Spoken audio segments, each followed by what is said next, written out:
有几次听到了小乖的花叫声，奇怪的是，小乖并没有发出任何声音，搞得我以为是自己幻听了。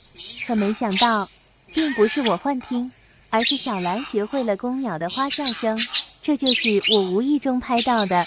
我们一起来听听看，它学得怎么样？它居然学会了小乖的叫声。让我酝酿酝酿，配个音给你听。你看，以前他不会这个。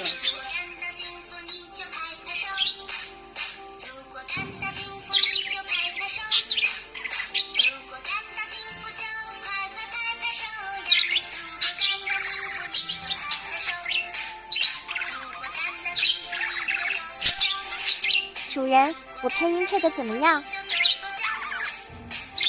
像不？